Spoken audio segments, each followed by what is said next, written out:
नमस्कार मित्रांनो, माझा एक खूप सिंपल तुम्हाला प्रश्न आहे. तुम्ही रोज सकाळी उठता, ऑफिसला जाता, दिवसभर काम करता, थकता आणि महिन्याच्या शेवटी ज्यावेळेला तुमच्या हातात पगार येतो, पण तो पगाराचं काय करता तुम्ही? तो बऱ्याच वेळेला बँकेमध्ये निवांत झोपतो. सेव्हिंग अकाउंटला जर पैसे ठेवले तर 3 ते 4% जास्त रिटर्न मिळत नाहीत आणि त्याच वेळेला आपल्याकडे जी महागाई आहे ती 6 ते 7% आहे. याचा अर्थ क्लिअर आहे, तुम्ही गरीब होताय दररोज झोपेत असताना. मग बरेच लोक गरीब होतोय म्हटल्यानंतर स्टॉक मार्केटमध्ये येतात, इथे ये तिथे जा, हा शेअर्स घे तो शेअर्स विक. मग काय होतं? पैसा तर डबल होत नाही, पण पैसा मात्र 100% गायब होतो. हे मात्र खूप भयानक असतं. यावरती जगातला सर्वात मोठा इन्व्हेस्टर वॉरन बफेट यांनी काय सांगितलं, त्यांची जी विल लिहून ठेवली होती त्यामध्ये देखील सांगितलं होतं, माझ्या मृत्यूनंतर माझा 90% पैसा हा इंडेक्स फंडामध्ये गुंतवा.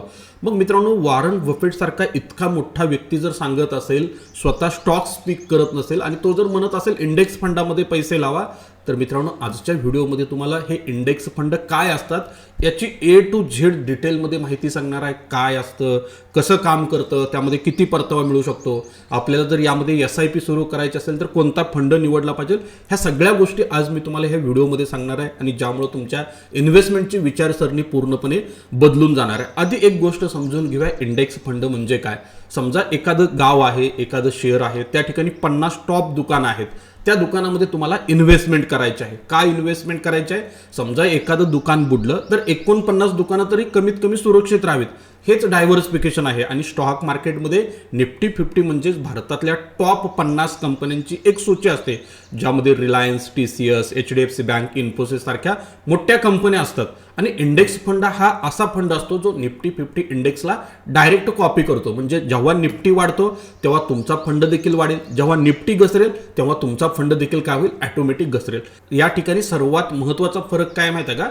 ॲक्टिव्ह म्युच्युअल फंडमध्ये फंड मॅनेजर असतो जो दररोज शेअर्स घेण्याचं आणि विकण्याचं काम करतो. त्यासाठी तुम्हाला मोठी फी देखील द्यावी लागते. पण इंडेक्स फंडमध्ये कोणताही फंड मॅनेजर नसतो, तो ऑटोमॅटिकली इंडेक्सला फॉलो करतो, म्हणून याची फीस खूप कमी असते आणि हेच सर्वात मोठं पॉवर ऑफ कंपाऊंडिंगसाठी तुम्हाला बेनिफिट करतं. इंडेक्स फंड समजण्याआधी आपल्याला इंडेक्स म्हणजे काय हे समजणं गरजेचं आहे. भारताचा जर विचार केला तर बॉम्बे स्टॉक एक्सचेंज आणि नॅशनल स्टॉक एक्सचेंज म्हणजेच NSE हे दोन भारतातले प्रमुख इंडेक्स आहेत. त्यातला BSE इंडेक्स हा आशियातला सर्वात जुना इंडेक्स आहे. 1875 सुरू झाला. आता निफ्टी 50 गेल्या 30 वर्षात किती परतावा दिलाय एकदा बघा, म्हणजे तुमच्या लक्षात येईल. 1994 मध्ये निफ्टी 1000 होता, 2024 मध्ये तो 24,000पेक्षा जास्त झाला. म्हणजे 30 वर्षामध्ये तो 30 पटीपेक्षा जास्तीनं वाढला. जर कॅगर काढला तर 12 ते 13% प्रतिवर्ष आहे. मग मित्रांनो, अनेकदा मार्केट पडलं. 2000चं .com बबल आलं, 2008ला फायनान्शियल क्रायसिस आले, 2020ला कोविड क्रॅश आला, पण मार्केट नेहमीच वर जात आलंय. म्हणजे ज्या व्यक्तीकडे पेशन्स आहेत त्या व्यक्तीला मार्केटमध्ये इंडेक्स फंड डेफिनेटली श्रीमंत करतात. आता सर्वात मोठा प्रश्न असा आहे की इंडेक्स फंडामध्ये इन्व्हेस्टमेंट करायला पाहिजे की ऍक्टिव्ह फंडामध्ये इन्व्हेस्टमेंट करायला पाहिजे.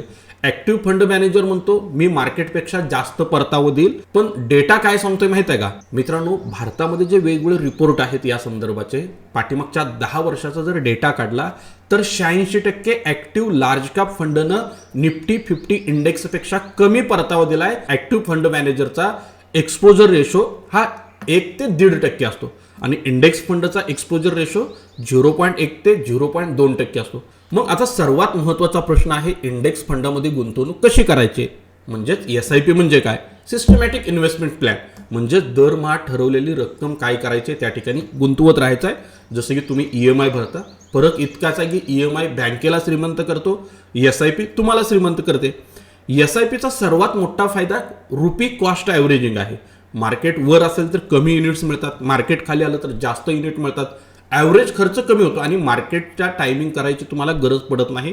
आता तुम्हाला जर SIP सुरू करायचं असेल तर यूट्यूबच्या डिस्क्रिप्शनमध्ये जावा, तुम्हाला एक डीमॅट अकाउंट ओपनिंगची लिंक दिसेल. त्या माध्यमातून तुम्हाला फक्त SIP मध्ये इन्व्हेस्टमेंट करायची असेल तर करू शकता. त्यासाठी KYC करून घ्या. अकाउंटमध्ये गेल्यानंतर सिंपल तुम्हाला निफ्टी 50 इंडेक्स फंड सर्च करायचं आहे. 500 रुपयापासून देखील तुम्ही काय करू शकता? SIPला सुरुवात करू शकता. आता समजा तुम्ही 500 रुपये प्रति महिना 25 वर्षासाठी जर SIP केली, 12% जर कॅगर मिळाला तर मित्रांनो तुमची इन्व्हेस्टमेंट होते 1,50,000 आणि त्याची व्हॅल्यू होते मित्रांनो 9,50,000 रुपये. मित्रांनो ही जादू आहे पॉवर ऑफ कंपाऊंडिंगची. आता मित्रांनो तुम्हाला एक मी एक्झाम्पल सांगतो. 1,00,000 रुपये 2004 मध्ये जर तुम्ही गुंतवले असते ते जर सेव्हिंग अकाउंटला ठेवले असते आज झाले असते 2,19,000. बँकेमध्ये फिक्स्ड FD केली असती 6.5% ते झाले असते 3,48,000. आणि निफ्टी 50 इंडेक्स मध्ये गुंतवणूक केली असती 12% जरी परतावा मिळाला असता तरी 9,30,000 रुपये झाले असते. आता बघा, इन्फ्लेशन पण तुम्हाला या ठिकाणी विचारात घेणं गरजेचं आहे. मार्केट क्रॅशमध्ये काय झालं, 2020 मध्ये कोविडमुळे निफ्टी 40% खाली गेला, पण 12 महिन्यात तो नवीन उच्चांक लेवलवरती गेला. म्हणजे पॅनिक या ठिकाणी मार्केटनं भरून काढलं.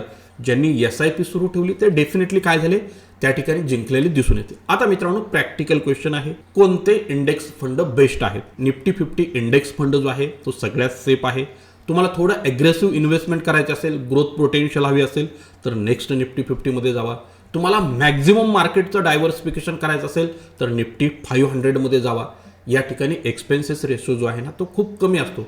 मित्रांनो बघा, इंडेक्स फंडमध्ये एक्सपेन्सेस रेशो खूप कमी असतो.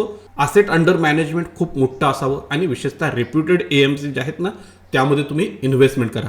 मित्रांनो लक्षात ठेवा, इंडेक्स फंडासाठी कोणती AMC निवडायचे हे खूप कमी महत्त्वाचं आहे, कारण सगळे निफ्टी 50ला कॉपी करतात. सर्वात महत्त्वाचं कमी एक्सपेन्सेस रेशो 0.1% किंवा 0.2%. यातला फरक तुम्हाला 30 वर्षात काय असतो, लाखाचा असलेला दिसून येतोय. मार्केटमध्ये कधीही पॅनिक तयार झाल्यानंतर युनिट्स विकायचे नाहीयेत. मार्केटला टायमिंग करायचा प्रयत्न करायचा नाही. SIP बिलकुल थांबवायचे नाहीये. रिटर्न फक्त चेक करत राहायचं आहे आणि एका फंडावर बिलकुल अवलंबून राहायचं नाही.